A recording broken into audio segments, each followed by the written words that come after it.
Okay, so in the last lecture, what we had seen is we had seen operational semantics, and even we saw multiple flavors of it, right? We said big step semantics, small step semantics, what is the relation between them?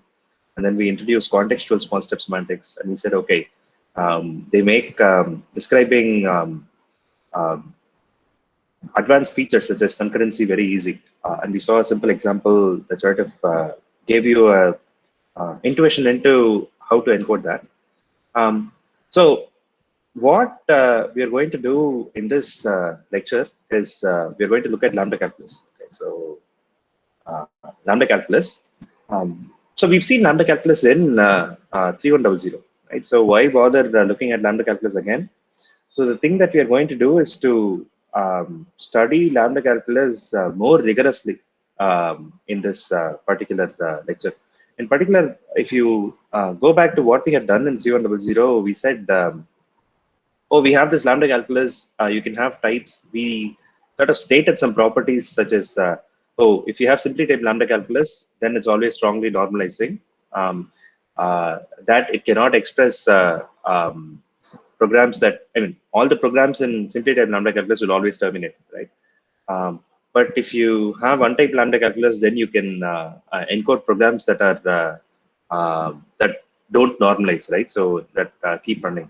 An example of that is the Y combinator, right? So we have seen a lot of these informally. We actually played around with it in the OCaml interpreter. But what we are going to do um, in this view of lambda calculus in Cork is to actually formalize it. So these properties which we said are true, and we intuitively understand that they are true, right?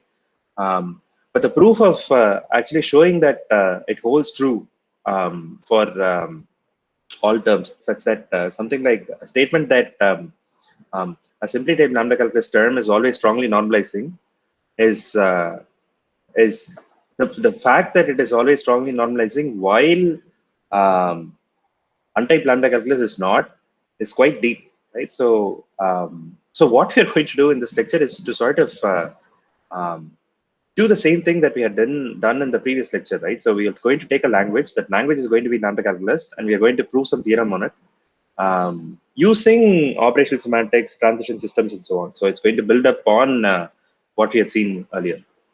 And what we will do at the end of this lecture is you will have an assignment where you will extend lambda calculus, simply type lambda calculus with an advanced feature. So we will extend it with subtyping, a particular form of subtyping. We had also seen subtyping in F star, right? F star had refinement types. So you can say that a natural number is a subtype of integers. So this requires reasoning about integer theories, but there are various subtyping, various forms of subtyping, right? So inheritance in object-oriented languages, right? So is also a form of subtyping. So if you have a vehicle and then you say a particular car has more information than the vehicle class, which it inherits. So that's one form of subtyping. I will ask you to extend lambda calculus with subtyping and prove some property. In particular, I think I'll ask you to prove that if a lambda calculus, simply type lambda calculus extended with subtyping has has type checks, right? Given fragment has a particular type, then it means that that particular program will always terminate. Right? So this is like a very interesting property, um, and uh, and why it is interesting and what you need to prove it is what we are going to see in this lecture. Okay, that's the setup for this.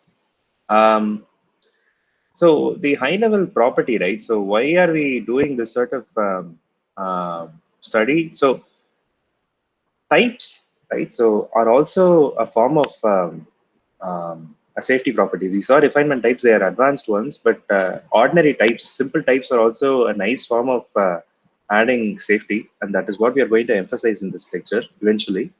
But we are going to slowly build up to that. Right? So as we know, lambda calculus is a very small language, so it has variables, right? Variables are strings, and we have expressions. These are also terms, right? We called it terms in 3100, we call it expressions here. So variable is an expression, the lambda abstraction is an expression, and then we have application, right? So you can apply E to any. And yeah, that's the entire set of definitions that we have. Then based on this, we in 3100 we studied syntax and semantics, right? Syntactically, what does it actually mean? We studied things like substitution and so on. And then semantics, we actually gave operational semantics. This is precisely what we are going to do. Syntactically, we can define free variables, right? So free variables of x is just x. Free variable of a variable is just a variable. Free variables of a lambda abstraction is all the free variables of E without this x, because anything that is free in E is bound in this term because x binds it.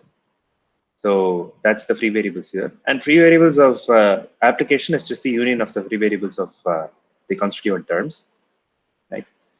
And so that is the first thing that we said. And the second one is substitution, right? We studied the substitution in quite a lot of detail in 3100, and we are going to do something similar here.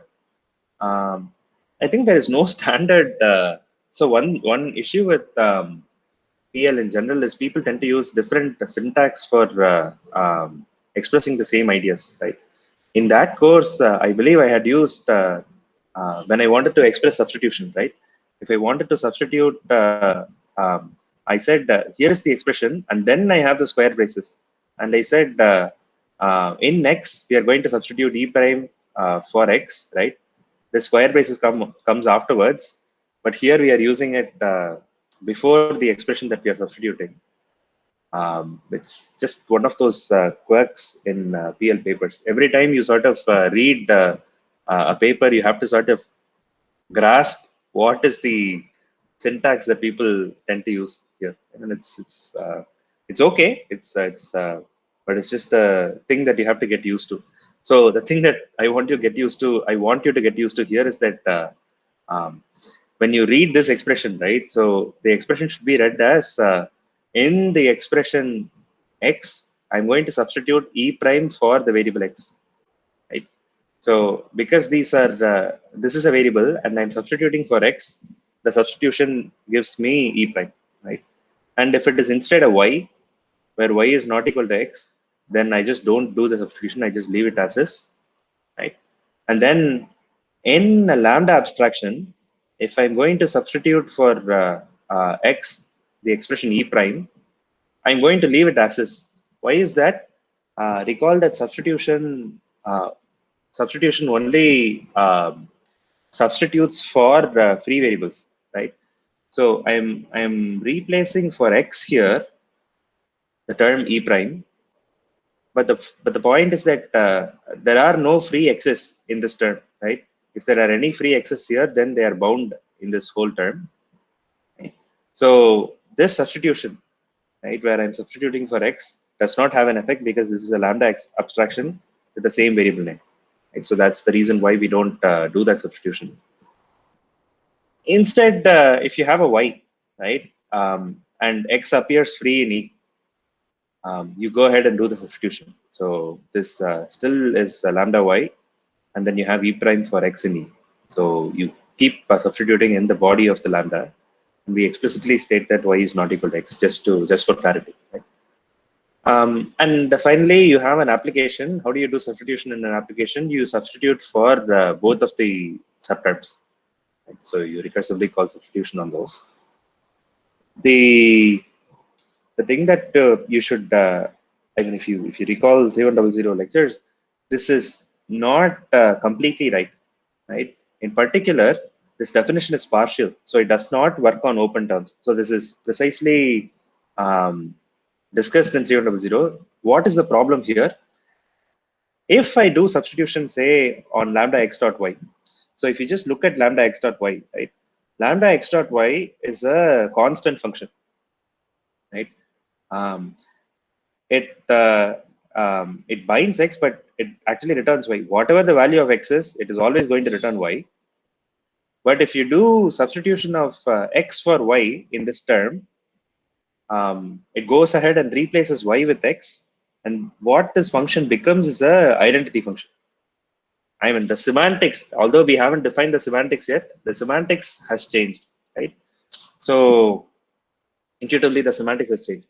So what we had done in 3100 is we had actually introduced um, a fresh variable, right? So we said we will introduce a fresh variable so that this sort of renaming does not cause a problem, right? So we don't do that here because one of the trickiness of dealing with freshness in language like Cork, right? Freshness is actually an effect. So it's sort of if I say something is fresh, it is different from every other variable that is expressed so far, right?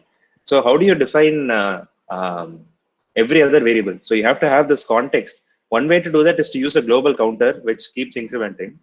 But global counter is a side effect which we can't encode easily in Cork. You can pass, of course, you can implement this as a monad or pass a counter through to all the way down.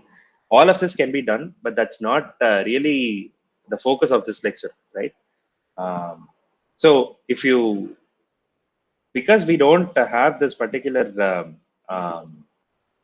but we can't handle, substitution cannot handle this sort of substitution. In particular, we are substituting um, we are substituting in an open term. So this is an open term. Again, recall that a term is said to be open if it has free variables, right?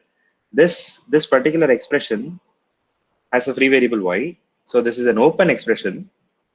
So when you have an open expression, substitution does not work, right? Our substitution can go wrong. The definition that we have here. So what we will do in this lecture is we will just give up, right?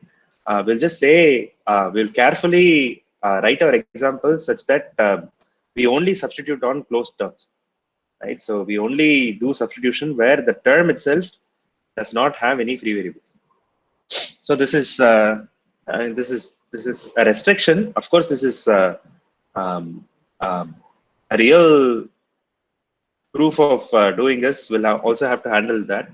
But what we'll do is we'll sort of avoid that complexity for the purposes of understanding what's going on, right? That just introduces a lot of complexity typically. So we will do that. So keep that in the back of the mind, right? So we are not going to ever do substitution on open terms. Okay, so that's the thing that we have. And yeah, what's the, so that's syntax, right? The free variables and substitution is a syntactic study.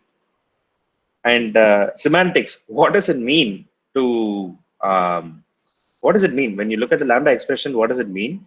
The meaning is given by the operational semantics, right? And the operational semantics for lambda calculus is very, very simple, right? So again, we are going to give two kinds of semantics. We are going to give both the big step and small step semantics. So here's the big step semantics, right? So we say, if you have a lambda x star t, if you evaluate it, it goes all the way and it just gives you the same lambda x star t. Because lambda x star t, this abstraction is a value, right? So because you have a value, you just get a value out. Instead, if you have an application, right? So if you evaluate it, you first evaluate E1, that has to become an abstraction, lambda x star t. E2 can reduce to some value. And what I will do is I will then do substitute V for X in E, right? And if that evaluates to V prime, then this whole expression evaluates to V prime. So this is essentially how we would write recursive interpreter for this one, right? So, and observe that we are not reducing within the body of the lambda. So this is not normal order reduction, right? So this is call by value. So if we have a lambda here and you have some reductions that are possible within E, we are not going to reduce it. We are just going to give you that same expression, right? So this is the implication of that is that there might be some terms which may have reductions within the body. And in 3100, we would have said, okay, for the clarity, we'll go ahead and reduce it. right? But here we won't. And the semantics that we have here is call by value, right? So this reduces to a expression, and then we go ahead and reduce this to a value, and then we do substitution. You can do call by name. Okay, so here is the question, right? So just to get you thinking, how would you encode call by name semantics in this? You just change something here, and this is call by value.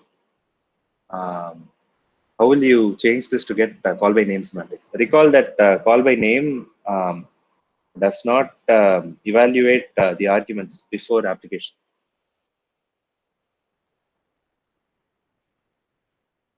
It's quite easy, I should say that.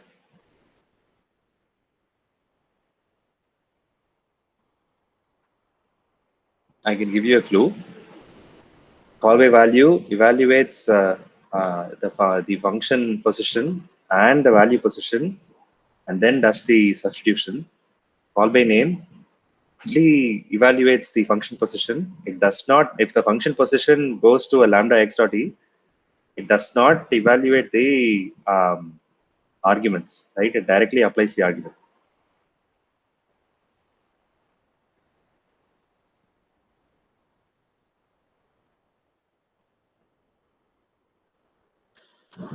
Any thoughts at all? No? So for call by name, all you do is you just remove this, right? And then you do E2 here. And that sort of gives you call by name semantics. You remove this term. So you're not, before application, you're not evaluating E2 to a value. You just do the substitution and then ask that to evaluate to a value, right? So that's the only difference there, that you get call by value just by that. Anyway, so this is call by name doing that. This is call by value because you evaluate both the function position and the argument to a value, and then you are reducing it. So it's call by value. And so yeah, so anyway, so that's big step semantics. Yeah, so the point is that lambda calculus is untyped lambda calculus is Turing complete, right? So you can have this omega operator, which is what we saw. So this is a term which is lambda x applied to x, applied to lambda x applied to x, and if you apply it, you get omega back. So if you do a step of the reduction, if you do a step of the reduction is again talking about small step semantics, but if you sort of imagine in terms of the big step semantics, this doesn't reduce to anything at all, because you will have so okay, so how does it work, right? So you have a lambda here. If you evaluate a lambda, you just get a lambda out, that's fine. And then the argument position is also a lambda, that's also fine. And says substitute v for x in E. So you substitute this term for x in this term. So you get the same substitution, the same term back. And we are saying, okay, if that term reduces to a value, right, this particular thing does not hold, right? It doesn't reduce to a value. And that's why we say omega does not evaluate anything, because you cannot just recursively keeps going, right? So it doesn't reduce to anything. In particular, right? So it means that it actually implies a contradiction. You can derive a contradiction from this particular term. So you'll see how that actually, let me put it this way: if the proposition here, right? So it says evaluating omega to a value, right, implies contradiction. So if you can evaluate omega to a value, then it implies contradiction. It just means that you can't evaluate omega to a value, which is what we are going to see. Okay, so that's the informal description. So let's actually go ahead and dive into the Coq definitions of this. So it's going to look very familiar. Let me just move here. Okay. So yeah, we import FRAP. We define a module for untyped lambda calculus. So untyped lambda calculus is a variable, right? Abstraction, which is a variable and a body, right? Body is an expression, right? Application has two expressions. So that's the entire language, right? And we define substitution here. Substitution is sort of the encoding that we have here. So it's the same rules translated into the rules here. So let's just see this one, right? Um, so yeah, you're substituting in E, right? The replacement expression is this rep, and the variable is X. So if you say the variable is Y, it is binded to a Y, and if Y is equal to X, then you actually do the substitution. So you replace this expression, which happens to be this variable Y, with whatever is given as a replacement, right? If it is not equal, then you return the same expression. So this captures both of these, right? And similarly, this rule has a, this is an abstraction, right? So for abstraction, yeah, so you have an if condition here. So the first one captures this one, and the second one captures the second case. The else case captures this one, right? And for application, you recursively do the substitution. So it's a natural encoding of what you would find, and this is encoded as a fixed point because we know that this will terminate, right? Substituting in a term, the size of the term is going to be some constant, right? And then you recursively do the substitution, so you can encode this as a fixed point. So that's done. So we define an inductive for the mixed-up evaluation. Yeah, inductive because we cannot write a recursive definition for evaluation in Coq because untyped lambda calculus will not terminate, right? Yeah, okay. So we only have the big apps and big app, right? So big apps and big app are correspond to these two rules. So if you have a abstraction, you just return the abstraction. So evaluating an abstraction gives you an abstraction. And if you evaluate an application of E1 to E2, if E1 evaluates to some lambda x E1 prime, E2 evaluates to V2, then if you substitute V2 for x in E1 prime, right? V2 for x in E1 prime, then if that evaluates to a V, then this whole expression, right? Applying E1 on E2 evaluates to a V, right? That captures this rule. So that's also done.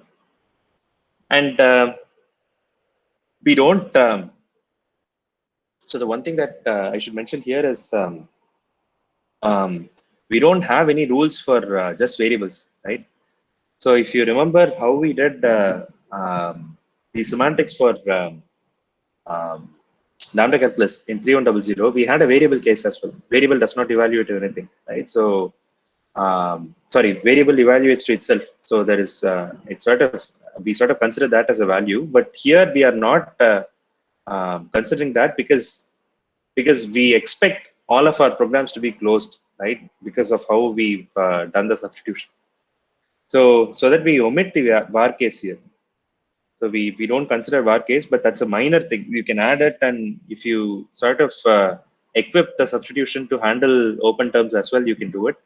But just keep in the back of mind that we sort of ignore that, right? So we sort of don't consider that as a case here. Okay, so that is that. And then the only value, right, is the abstraction, right? So in lambda calculus, the only value is this abstraction. So we define an inductive which says that, which defines the subset of expressions that are values, right? So it says that there is only one case, and for all XC, abstraction XC is a value, right? A value of abstraction XC. So it's defining a relation, a unary relation that relates, that just defines a set of all values. So that's done. And what we're going to do is to like use automation right from get-go. So we add both big apps, both the constructors from the inductive eval and value as part of hints for the auto tactic. Okay, so that's done. And let's actually start with simple proofs, right? So if you have a value and we know that there is only one value, then it evaluates to itself, and that is also easily true because the only value is this one, and abstraction evaluates to itself. So this theorem says that if you have a value v, then v evaluates to itself. And the way you do it is that this is an inductive, so you can invert that fact, right? We are not using induction here. We are just doing case analysis. So if you invert one, means that explore. And let's actually do a dot here and then find out, right? What it has actually done is it has done case analysis on V, right? When you write invert of one on the first term in this implication, you invert this particular inductive definition. And the fact that falls out is that this value V must be an abstraction XC, right? And then we have eval VV. So V is abs XC is substituted for V's here, right? So abs XC, and this is direct appeal to the constructor. So eval just makes it go through, right? So that's the first theorem. So we are going to use this for automation later, anyway. So we're sort of hoping to use this later. So that's why we add it as part of the resolve. So we say, okay, whenever you find a term which is a eval VB, maybe try to see whether that's a value, right? If it is a value, then eval VB can be discharged, right? We add it as a hint for the auto tactic, right?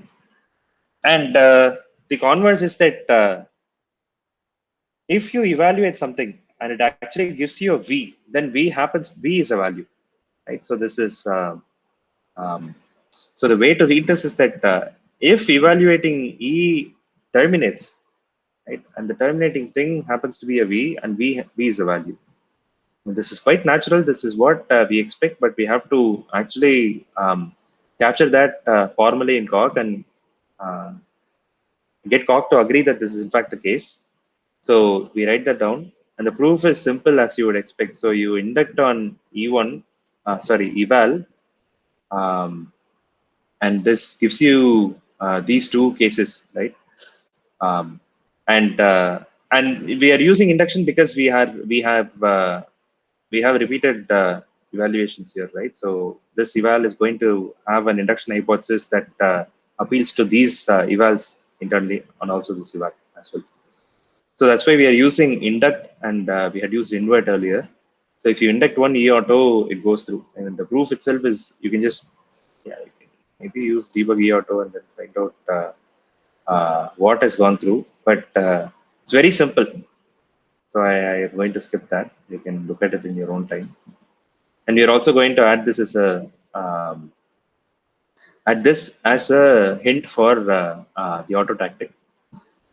And writing all of the programs using directly using the constructors, right, is going to be tedious. So we are going to introduce some syntax. So the notation we are going to introduce is we are going to use at for application, right? If I want to apply E1 to E2, I'm going to write it as say x applied to x. I'm going to write it as the variable x applied to x, right? And for lambda abstraction, we are going to use this syntax. So this is lambda x comma e. Dot is sort of taken over by Coq everywhere, right? So when you have a dot somewhere, it's sort of like Coq will expect that to like be the end of a command or a definition. So we are not typically we would have written it as lambda x dot e, but we are going to use comma here. So as a result, what you can do is you can actually write down this in a nice looking form, right? So here is omega definition. So it says lambda x, x applied to x, applied to lambda x, x applied to x. And as we said, right, so this is omega. So omega does not evaluate to anything. So what does it mean?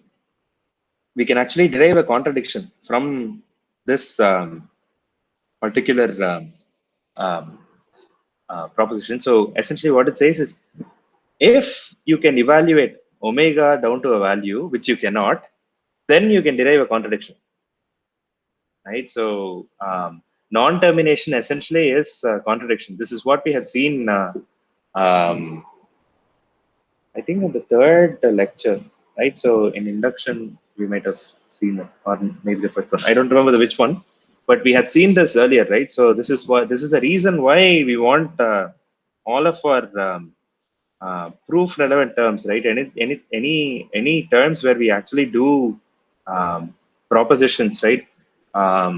We want all of that to be terminating. In FSTOR also, right? So wherever you want to call something as in the refinement, we said those functions have to be total, as in terminating. So because this gives a non-termination, we can actually derive false from the assumption that omega evaluates to a value. So how do we do that, right? So the proof is actually short and interesting, right? So we induct on this definition, right? So you get two terms essentially. So um, it's both of those are encoded here. So we have to derive false, right? So what do we have? We have this assumption that evaluating um, lambda xx gives us lambda xe1. So this is the hypothesis, right? So for the application case, so we are applying this term to this term. So this particular term, right, is going to be the term that is associated with this one, right? And what we have is a lambda already, right? So this x is going to be substituted with this variable x, the string x here, and e1 prime here is going to be this term x applied to x. So when you invert it, all you end up doing is that you end up finding those facts, and you do the substitution wherever x appears, right? X appears here, e1 prime appears here, right? So that is what is going to happen when you invert it, right? And similarly, we have a lambda x like x here. So this is also a abstraction, right? Abstraction evaluates to itself. So v2 is going to be the same term. So if you invert h0, you're going to get a substitution for v2. Where is v2? V2 is here, right? You're going to substitute, you're going to just do the rewrite there. So that's also rewritten.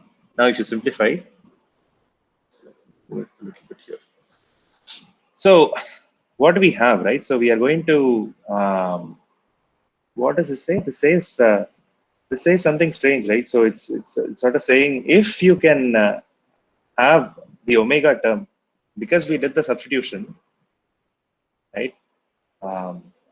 So this substitution was simplified thanks to the simplify rule, right?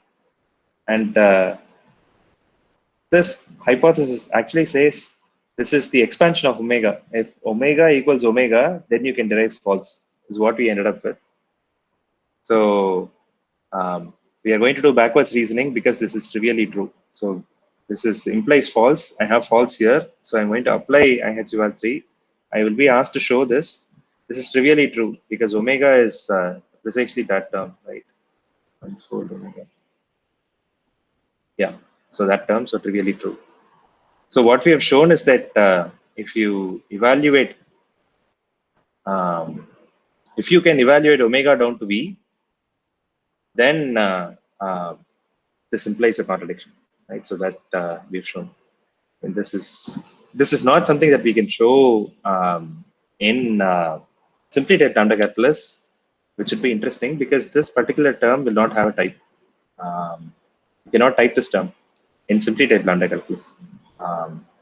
Anyway, so we'll come to that later.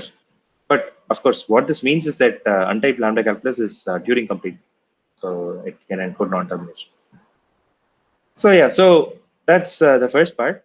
And then we are going to see a little bit about the church encoding, right? So we saw a lot of church encoding in 3100. We are just going to scratch the surface here and recall that we did this informal reasoning, right? Oh, here is the encoding of 0, here is the encoding of 1, and we had some operations. And we said, okay, observe that if you can sort of imagine the number of, I think we used SS, right? S and 0.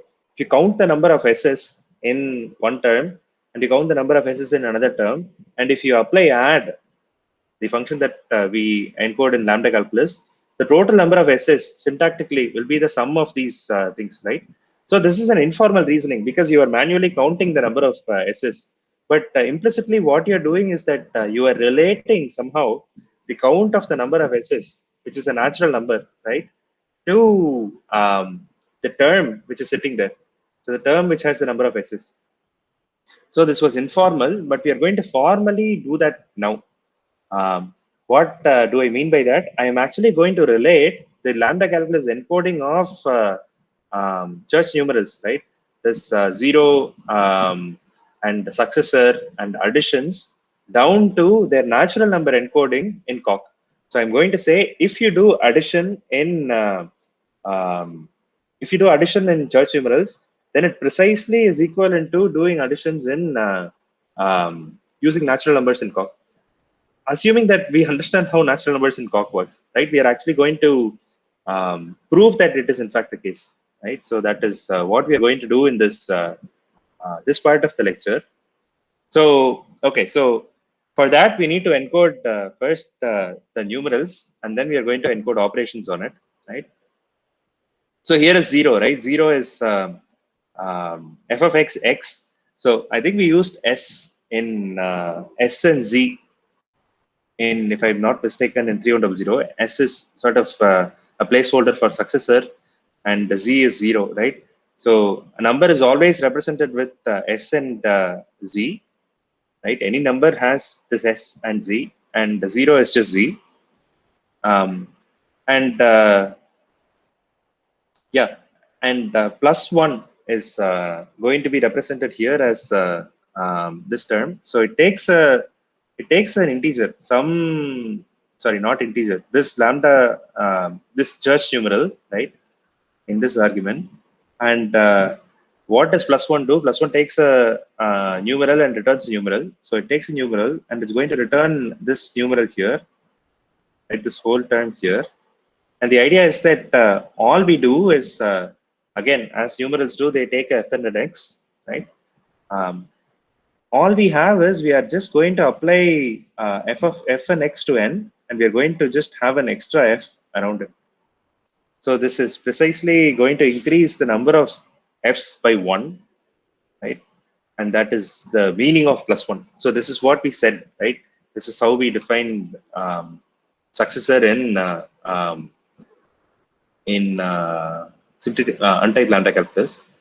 So count the number of f's, right? There is exactly one f additionally, and that is why this is plus 1. So again, what we want to show is that we want to actually show that church numerals do encode natural numbers as we know them, right? As we know them, that definition is sort of appealing to our natural number encoding that we have in Coq, right? We sort of take by fiat that we understand what numbers are, and the number encoding that we have in Coq is in fact the encoding of natural numbers. If you sort of stare at it, right? So as I mentioned before, Coq encodes natural numbers as inductives, right? It is in fact looking very similar to something that looks like this. So we are not using machine integers, right? We are actually, the encoding of natural number itself is sort of following something very close to this one. So at the end of the day, this is going to be isomorphic, which is what we are showing, right? But let's keep that aside for the moment. What we are actually claiming is that we can relate these church numerals down to natural number encoding symbol, which they should, right? And in order to do that, we are going to use these relate definition. So this floor symbol, right? So we're going to use that, which relates a natural number to a term, right? This is an open term, but we'll close it later. So when you see a 0, this operator relates it to x, the open term x. And the reason we have this is we are just going to sort of ignore this f and x for now. And we're going to plug that f and x back. So 0 is essentially related to x here, which is the x here. When you have n plus 1, right, some number n plus 1, right? So take whatever the representation of n is, right? Wrap that around with an f and x so that you get an actual number, right? You apply f and x here. The reason, doing this seems unnecessary, but it just seems it is useful. Let me come back to that. So all I'm doing is that I'm taking the representation, right, which will give some representation for this one. I am wrapping that around with f and x, right, and I apply fx here, and I have one more f around it. So that captures the plus 1, and this whole term captures n. Right? And the reason why I have this term, so if you sort of stare at it, right, this looks silly because I include an f and x here, and I'm immediately applying an f and x here. So I could have just substituted for f here and x here, right? What is the point of doing this whole game? This is because we have call by value, right? So we cannot go ahead and reduce the body. So the terms that we end up building up have these unevaluated bodies within them, right? So even though you might have this f and x where you immediately apply them, we are going to have an outer lambda which will prevent us from reducing these terms. So what we are sort of getting around here is that since we have call by value semantics, we have to sort of explicitly encode it this way. But the idea itself is very simple, right? So this is equivalent to doing f of representation of n, but we just do it this way so that it matches syntactically the terms that we will observe while doing the proof, right? These are sort of the tricks that you have to play with because of the need to reason formally, right? We have to set up the syntactic term in such a way that it unifies with what we will see during the proof. Intuitively, this is just the f of representation of n, adding one more f, but we have to do it this way. It's just a downside of doing call by value, but that's fine, right? So okay, so that's the representation, right? Of course, as I said, this is an open term, right? And now we actually want a canonical representation.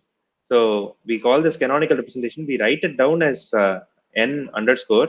And the idea is that this is now going to actually give you a closed term, right? Which is going to represent the church numeral. So the idea would be that you take n, you find its representation. This representation does not have this outer lambda f and x, right? And you just wrap it around there. And that gives you the closed term which represents the church numeral for the given natural number, right? So that's the canonical representation which we represent by this underscore, right? So the reason to split it up this way is we are going to do proofs on it and splitting it up into this representation and canonical representation, right? So would actually make it easier for us to go ahead and prove it. So what is the correctness property that we want, right? So the property that we intuitively want is we want to say that an expression, right, a lambda calculus term, any term at all, is related some way to a natural number if the term big step evaluates to the canonical representation of the natural number, right? So that is how we capture the relationship between the natural number encoding and the lambda calculus church numeral encoding. We write it down as this, which is equivalent to the term big step evaluating to the canonical representation of the natural number, right? So this is quite nice. So we've actually related the church numeral representation and the natural numbers in Cork. And what we can show is that 0 would be related to the natural number 0, right? If En is related to some natural number n, then +1 En. So this +1 is this function that we defined here, right? We are sort of showing the correctness of +1 here. This +1 function on En is related to n+1, right? What we are claiming here is that +1 actually acts like adding a 1 to the natural number, right? That is what we are capturing here. And then we define add. Add is we had seen add in 3100, right? So the idea of add is that you take two natural numbers n and m, and the definition here can be read as apply n plus ones, n applications of +1 on m. So you start with say 5, and then you do 3, then this expands to 3 applications of +1 on 5, which ends up giving you 8, right? So that's the definition here. This is the same as what we had in 3100 as well, right? And now we want to show that this add, right? Why do I believe that this is true? I can evaluate that on some input number, right? So I can just give concrete examples like 5 and 3, and it gives me 8. But I really want to prove that this add is correct. How do I prove it? I will say if En, the encoding of n evaluates to n, and encoding of m evaluates to the natural, sorry, not relates to the natural number n, and relates to the natural number m, then if you call add on these church numerals, then it's the same. Then the result of this is related to adding n+n, right? These natural numbers n+n, right? So actually, this is useful, right? We are actually proving something about the correctness of this addition. So we took the definitions of additions, multiplication, and everything else by just fiat, right? We just said when we looked at them in 3100, we didn't bother actually proving for all natural numbers this property holds, but here we will do that. Similarly, you can do multiplication as well, right? So if you have two natural numbers n and m, this is equivalent to saying start with 0, right? And it's n times add of m. So it's m n times, which is the definition of multiplication, right? This is quite intricate, right? And we can actually go ahead and prove it. We can say that if En is related to the natural number n, Em is related to the natural number m. Then if you call mult on these church numerals, then we actually end up with the intuitive meaning that we should expect. That it is the result is the same as the multiplication of natural numbers. Right. So that is what we are going to look at in the next class. This is useful, right? I want you to take away the high level point. So 3100, we saw these fun encodings. We observed by evaluating that these in fact correspond to our intuitive understanding, but we never proved them, right? So even though it doesn't go wrong for that encoding, so we only tested it on a couple of examples that we were actually seen, right? We don't know whether they are correct for all the inputs. That is what we are going to prove using the infrastructure that we built up. Okay, so I'll stop here. I will we will look at the Cork encoding of all of this in the next class. What I'll do is I'll release the assignment at sorry, the midterm at noon. Should be fairly obvious. There should not be any questions, but I'll be around in Slack sometime in the afternoon as well. If you have any questions, you can ask me. Yeah, if you have any questions regarding some errors that you might have, you can please ping me early and not wait until close to the deadline, right? It'll be a fun one. So I think it won't be. If you had done all of the assignments, it'll be quite straightforward. I think you'll enjoy it. Um, so I will also release the assignment today. And I meant to release it yesterday, but I will release the assignment for operational semantics as well. Anyway, so all the best with the midterm. Take it easy, right? So don't stress too much about this exam. It'll be a fun one. Okay, so good. So any questions, comments, anything at all? Yeah. So cog plus f star. So I think um, you'll have um, you'll have small problems in cog, like split up into small problems, and similarly you'll have one f star file where you have same thing, and you have to just fill up and return just those files, right? So I will release this. Uh, Yeah, I'll put it as a tarball in Moodle itself because I don't want to release the assignment, the exam publicly.